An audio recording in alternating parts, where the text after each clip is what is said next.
क्या हदीस मौजूद है? कहा रसूलुल्लाह सल्लल्लाहु अलैहि वसल्लम ने फरमाया था, जिस इलाके में ताउन आ जाए, फैल जाए, तो बाहर वाला उस इलाके में मत आए, और जो इलाके के अंदर रहने वाले हैं वो उस इलाके से फरार ना हो। ये अकीदे का भी एक बहुत बड़ा मसला है। बात आई है ज़िमनी तौर पे तो समझ लीजिए, रसूलुल्लाह सल्लल्लाहु अलैहि वसल्लम ने बाहर से आने वालों को मना किया कि कोई बदअकीदा आ जाएगा तो समझेगा ताउन वाले इलाके में गया था तो ताउन लग गया, लेकिन ताउन वाले इलाकों में रहने वालों को भी यह सबक दिया कि ताउन फैल गया, तुम में से भी अल्लाह जिसको चाहेगा जिंदा रखेगा, इसी ताउन के अंदर भी जिंदा रखेगा। तुमने भी बदअकीदगी का मुजाहरा नहीं करना कि बाहर निकल जाओ तो लोगों के अंदर ये बात फैल जाए ताउन ज़दा इलाके से आया इसलिए बीमारी फैल रही है। अकीदे का भी मसला है।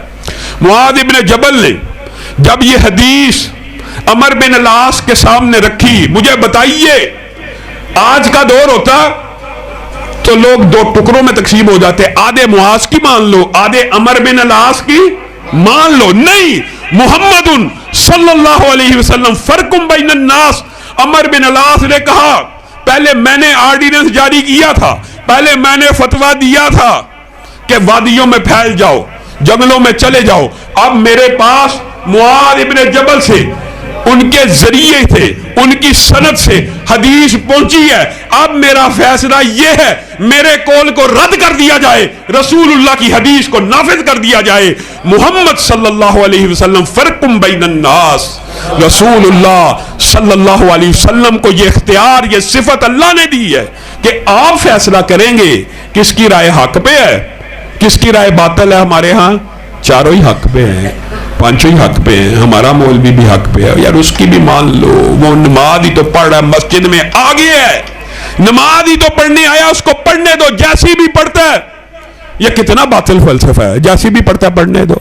रसूलुल्लाह के सामने भी तो साहबी आए थे जैसे भी पढ़ने वाले, तो रसूलुल्लाह ने क्या कहा था? इरजे फसल्ली फइन्नका लम तुसल्ली। आप चले जाइए खल्लाद, आपका सलाम तो मैं कबूल करता हूं, लेकिन नमाज को दोहराइए, आपने नमाज नहीं पढ़ी। फिर पढ़ी, फिर लुटा दिया, फिर पढ़ी, फिर का इरजे फसल्ली फइन्नका लम तुसल्ली। खल्लाद आगे कहने लगे, अल्लाह के रसूल मुझे इससे अच्छी आती नहीं है, मुझे सिखा दीजिए। तो रसूलुल्लाह सल्लल्लाहु अलैहि वसल्लम ने सिखा दी कि रकू करो तो कमर को सीधा करो, सजदा करो तो पूरा सीधा हुआ करो, इत्मीनान करो, इत्दाल की सुन्नत को पूरा करो। और कितनी आम फहम बात है, ये तो नमाज की बात है कि ऐबदार नमाज हो।